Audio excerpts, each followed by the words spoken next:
What is the dumbest thing you have ever done in order to be near someone you had a crush on?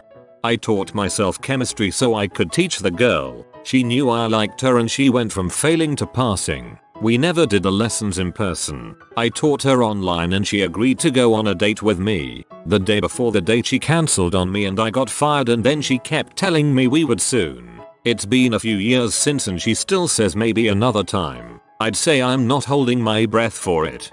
At least every time you try to get a girl you better yourself in the process. You went from being a generic dude to being a swing dancing chemistry buff who can run for an hour. Now you can get any girl. Had a secret relationship. I was young, foolish, and it was the only way he would date me. We were both pretty shy and had never had boyfriends, girlfriends before. We passed notes, had little secret meetings and everything. Looking back, it was adorably stupid. That's so cute actually.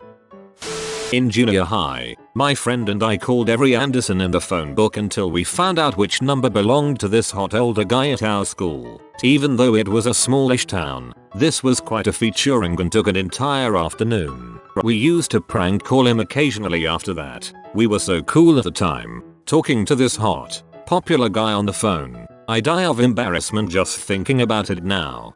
That's my last name, and I received prank calls from junior high girls a few years ago. Also, I live in a smallish town.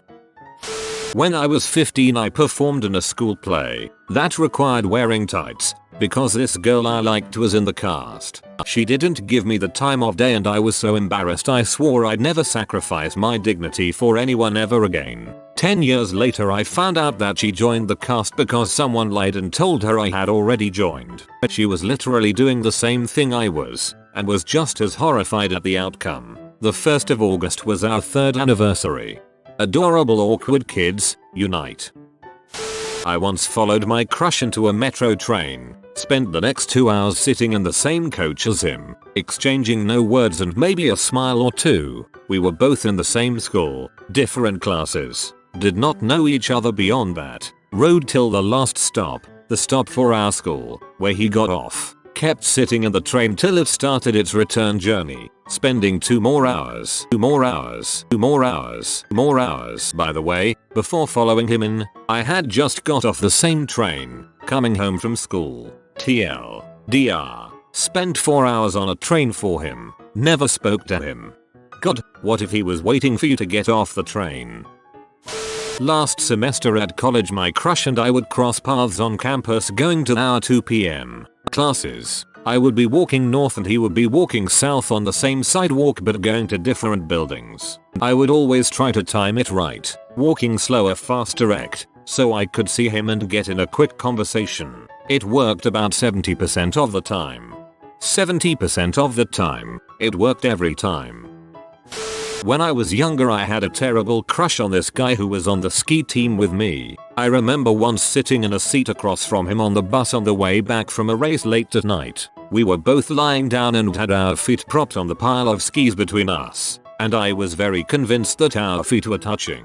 We were both wearing snow boots, but my foot even got all warm and I was fantasizing about him asking me out or maybe carrying me out of the woods after some sort of skiing injury or something terribly naive and misguided like that. Then I looked up and realized that my foot was actually touching someone's backpack. The boy in question was, in fact, in the midst of a heavy maquillette session with another girl. I had totally forgotten about this until I saw this post. The only thing that makes me feel better is he actually did eventually ask me out. We dated for a while, and I dumped him.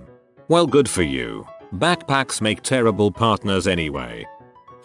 Everyone seems to beat mine, but well, I convinced a teacher to give us a huge partner project, and bribed her with candies to partner the boy I liked and me together. Turned out he was an idiot and I had to do all of the work, never once getting alone time.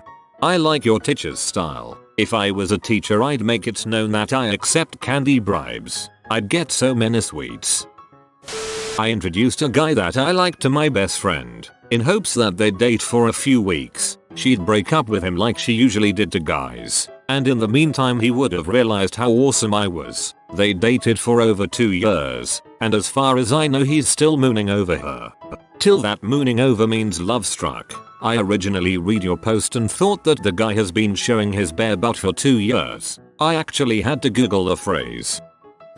In high school, me and my friend snuck into our mutual guy crush backyard in the hopes that we could see him in his window. Stalkers I know. Anyways, the back door opened, so we hide in the bushes. His whole family, extended family, proceeds to come out the back door into the backyard to have a family reunion. I think we sat in the bushes for 2 hours and then a small child found us and exposed us to everyone. School was awkward the next day. Not sure if this counts, but when I was in middle school my bus route would pass by my crush's street, so I would make sure to always sit on the side of the bus closest to his street. I would get really defensive about giving up my seat, too. Not that it ever did me any good. I never saw him. Wow, I feel very boring all of a sudden. Oh god, I did stuff like this all the time. I need to plan out my class route so that I pass by him in between 3rd and 4th period. Obviously if he sees me he'll instantly fall in love. Back in high school, I'd take specific routes that I knew coincided with his schedule to get to my destination. I'd also walk through hallways I'd just passed seconds before if I catch him sitting in a classroom or something along the way. Which doesn't really accomplish anything now that I think about it. Oh, and I'd also begin to make large and sudden movements in front of my group of friends if I see him in my peripheral vision. I don't even know, man. I gave up shotgun, front passenger seat, to sit in between 2 guys I had huge crushes on. My brother was driving and he has a seniority rule, meaning whoever is youngest gets picked on with no penalties. I was the youngest. I spent most of the ride being berated with insults by everyone, mostly my 2 crushes, and went straight to my room crying when I got home. One of them apologized though, but the other hates me for reasons unknown.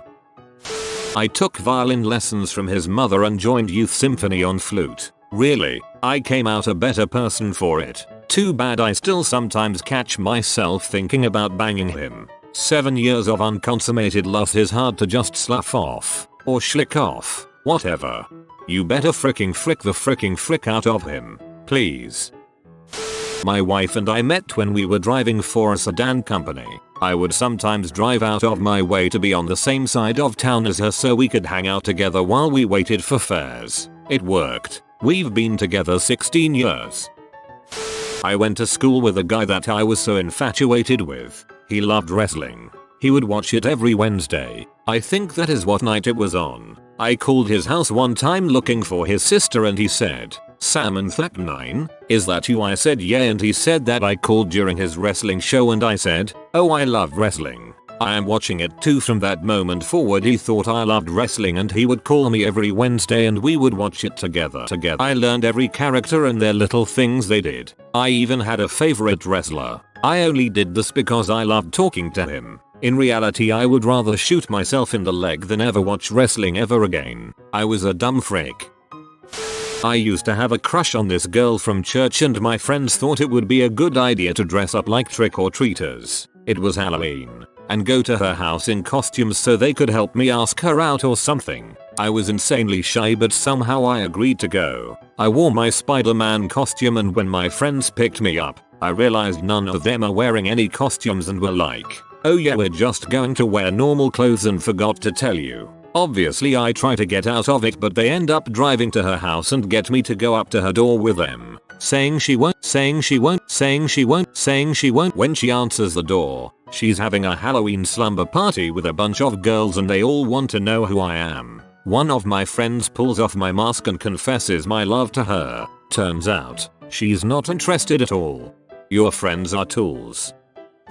Okay, here's a fun one. When I was a freshman in college I was planning to head up to a friend in another college a few hours away to visit for a day. Let's call him Steve for this story. Then I found out there was going to be a dorm party at my school that same Saturday and that my crush would be there. Let's call her Mary. I was pretty socially awkward and didn't get invited to many of these affairs, so I decided I would cancel my trip and go to the party so I could be near her. Then the day before the party, my cancelled trip, Mary goes, "Hey, I heard you're going out of town tomorrow. Can I hitch a ride? I want to go visit a friend up at the same school." Now suddenly I need to scramble to uncancel with Steve at this other school. Problem is, I can't get a hold of him. Cell phones were just starting to become mandatory. Steve didn't have one yet. Okay, so now I'm driving my crush to another school where I claim I've planned to meet a friend who I've actually cancelled on. When I get up there, I still can't get a hold of Steve, so my crush and her friend, who we should just call John, invite me to hang out. I never get in contact with Steve, despite calling frantically several times throughout the night. Why did I want to leave Mary and John? Because the friend she was visiting was actually some dude she was trying to bang. So in the end, with nowhere else to go, I was planning to sleep in my car and just lie about it, so that I could get the heck out of this increasingly awkward situation, but failed. They invited me to stay on the couch, where I stupidly spent the night, clearly able to hear them having sex. In the end, I learned many valuable life lessons that weekend. Also too, I probably didn't learn some that I should have, but whatever. It was a while ago now. TL. Doctor. Through an ever-escalating series of lies, I bailed on a friend and drove my crush a few hours to another school where she ended up banging another dude while I awkwardly pretended to be asleep on the couch. The irony, if you had told her that you cancelled your trip, she might not have had a right to meet her dude, would have gone to the party with you, and y'all would have ended up banging. Best case scenario. I'm taking archery classes to go to Olympics and meet Cesar Cielo at the Olympic Village. Ick now. I heard Olympians have fun there. JK. I'm actually taking them to meet Legolas. They're taking the hobbits to Isengard. I'll go. I started playing the cello when I was 8. That year, I got a new cello instructor, Mr. X. He was tall, tan, suave, and he had the scent of men's cologne. I was smitten, and practiced hard in my free time just to impress Mr. X. By the time I figured out he was gay, I was good enough at the cello that I just kept playing. In high school, I played cello in the high school orchestra. First chair cellist was Jay, who was quiet and mysterious. I battled it out with the other B, ensuring I sat second chair and therefore next to Jay. I'm 28 and I haven't picked up my cello in years. Goddamn, there was so much angst and unrequited love attached to that thing. I'm jealous, simply because at my school nobody else plays the cello, so I am the only chair. It was 11th grade, and this beautifully alien looking boy named Hank was in one of my classes. He actually looked like Spock, with eyebrows pointing up towards his scalp. I think I was mostly attracted to his muscles and his simple, masculine name. Being in 11th grade and never having done anything remotely athletic throughout the course of my high school career, I decided to join the track team.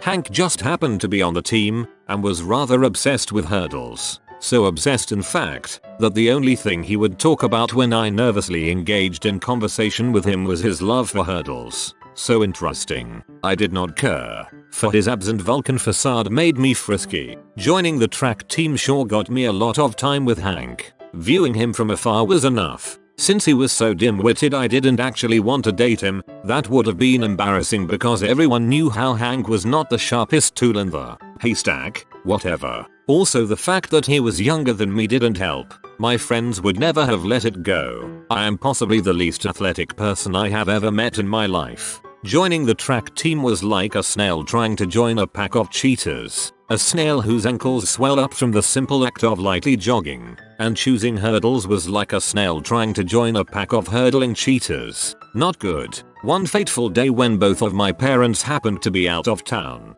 the inevitable happened. I was failing on hurdles, as per usual. Hank did not notice, for he was too intent on practicing his hurdling form. My foot got caught on the last hurdle, and to my horror I found my entire body falling on one arm. I heard a small crack and immense pain shot through my body. A stream of expletives poured out of my mouth as I clutched my aching arm. Hank looked on, jaw slack with his usual dimness. Everyone said my arm was not broken, but I knew better. I had to have a neighbor take me to the doctor to get an x-ray. It was broken, all because of my infatuation with a hurdler named Hank.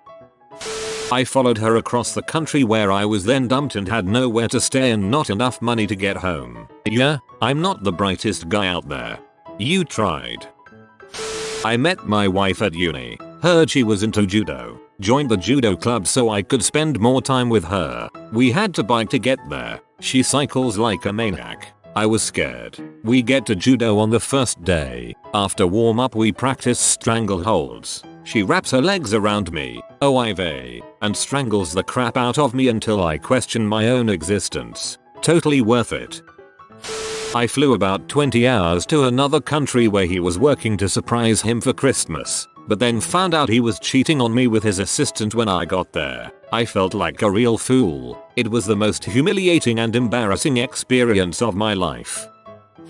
Every time I see a story in this thread that ended positively I get an intense slurry of negative emotions. I swear I'm happy for you, but frick, why can't that have happened to me? I purposefully was late to science class every day for almost a year for the opportunity to wave at the guy I liked. I didn't even know his name, just called him random wave guy, RWG, because he waved at me once for no particular reason, and that was the extent of our socialization. I also spent around 15 minutes each morning bullshitting excuses so I could be by the doorway when he walked past to his classroom, so I could get a half-second glimpse. Also, when I found out he was the younger brother of one of my bros, I just about died from the wrong sensation and the fact that every time my friend had been talking about his younger sibling, it had been him. Later they moved into a house on the same street I lived on and the guy started riding my bus. Turns out he was really funny, not just insanely attractive. However, a lot of kids on the bus had this intense loathing of him for the perceived notion that he was gay. He made a lot of self-deprecating gay jokes, though was perfectly straight. I basically made myself the enemy of the entire bus by sticking up for him. Me and my best friend were the only people he could sit by. Long story short, I did a lot for him and made it very clear I liked him and accepted every invitation from his older brother to his house to be closer to him. Talked to him a lot, but he ended up going out with my best friend who said she didn't like him but apparently did. TLDR. My best friend is a W, but I still love her. This is such a middle school story. Please tell me it was in middle school. When my high school English teacher was young and adventurous, he dropped out of college and moved from Connecticut to California to chase after a dame. When it didn't work out, he and his roommate naturally decided to spend most of their remaining money on a pair of monkeys, I kid you not, to walk around town with. The monkeys turned out not to be the friendliest of creatures, and settled mainly on the windowsill above the balcony in their apartment. So he ended up living with a couple of occasionally troublesome monkeys for a few months. It wasn't too bad at first, but their fesses became a bit of a problem. At one point, his roommate's parents decided to visit, and luckily enough the pesky primates were taking an afternoon nap. They almost got away with hiding the situation entirely. They blamed the smell on a sewage leak, I believe, but one of the monkeys stirred from its slumber and made its presence known with an emphatic apeshit tantrum directed at what it believed were intruders. So, he and his roommate were forced to get their crap together and move out. But first they had to clean out all of the fesses from their living quarters. They tried the old wash it out with water method with the help of 2 garden hoses, but only to minimal success. Eventually, the burden on the kitchen floor of their second floor apartment became too great, and a sizable crack turned into a gaping fissure through which an unholy slosh of water and crap poured into the room directly below. At that point, the landlord saw the extent of how much they done goofed, and told them to scram after handing them a generously low bill for the repairs. He ended up getting a degree from NYU, and retiring this year. He always has the most interesting stories to tell.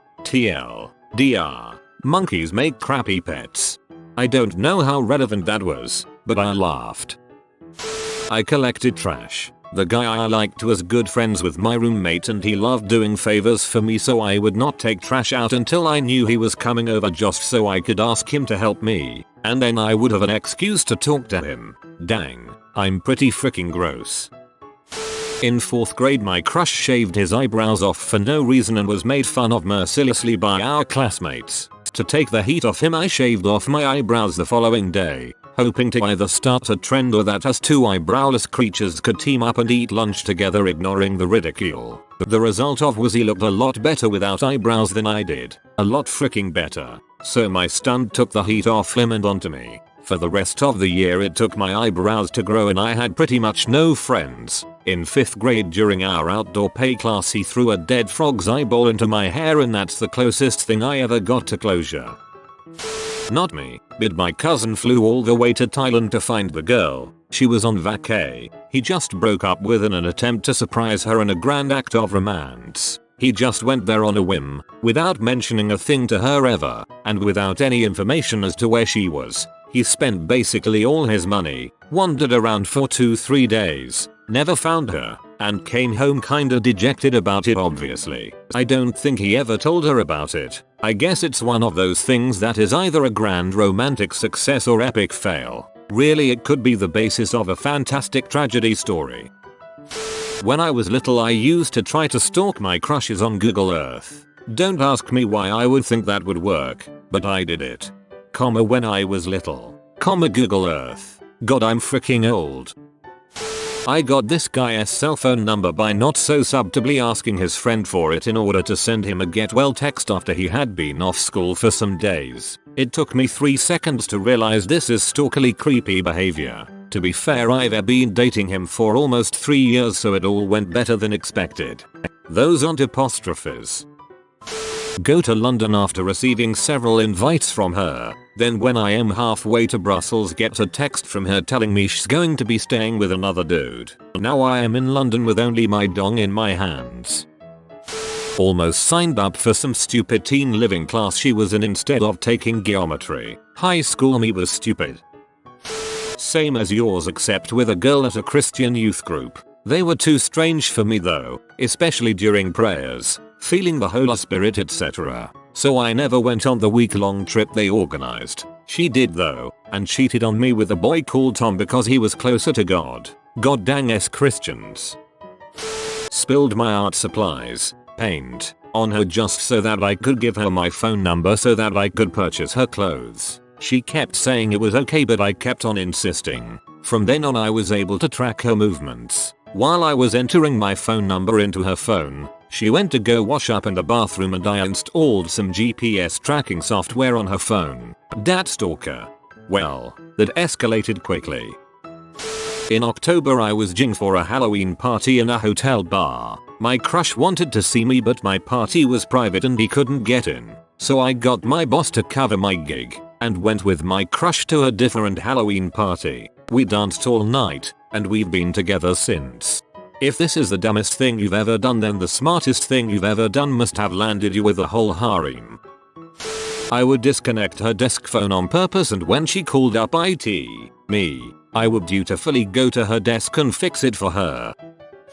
Oh god, this thread brought back a lot of repressed memories. Okay, high school, freshman year. There's this girl I really like called Emily. She just moved here from Nevada, and she's really shy. We start hanging out a lot and flirting towards the end of the year. One day in June, after school, we're just hanging out on one of the benches near the basketball courts. A few people I know are playing basketball, and for some reason I do not know to this day, I decide that I might impress her with my basketball skills. That's right. I legitimately thought that she'd instantly fall for me as soon as she saw how good I was at basketball. An extremely stupid decision on my part, mainly because I sucked at basketball, and most of these other people were on the basketball team and were much better than me. Brushing aside all risk, I boldly walk up to the court and join in the game. Immediately, I realize that I'm probably going to make a complete butt of myself and be ridiculed. I'm also new to the school,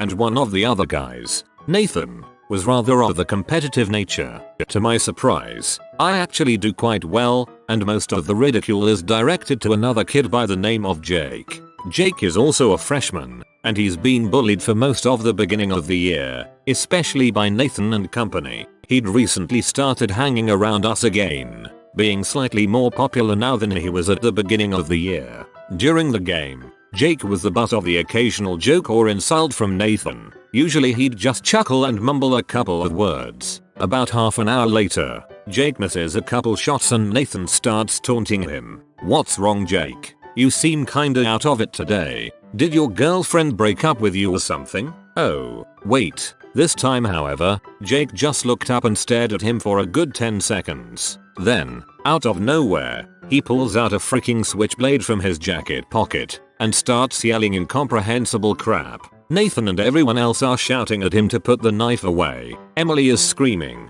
etc. Eventually, the police are called and Jake is taken away, but they release him the next day. I didn't see much of those people again. I ended up dating Emily for a couple months before realizing she was just a dumb bee. I didn't see Nathan again. I didn't see Jake either. From what I heard, his parents got scared after the incident and sent him to live with some distant relatives in a suburb of Los Angeles.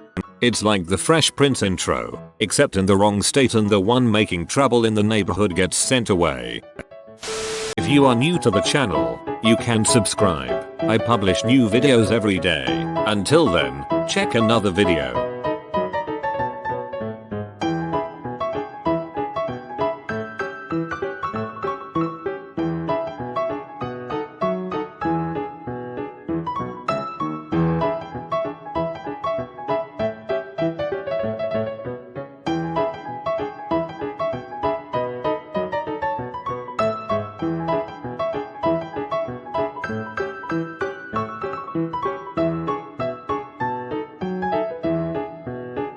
Bye for now.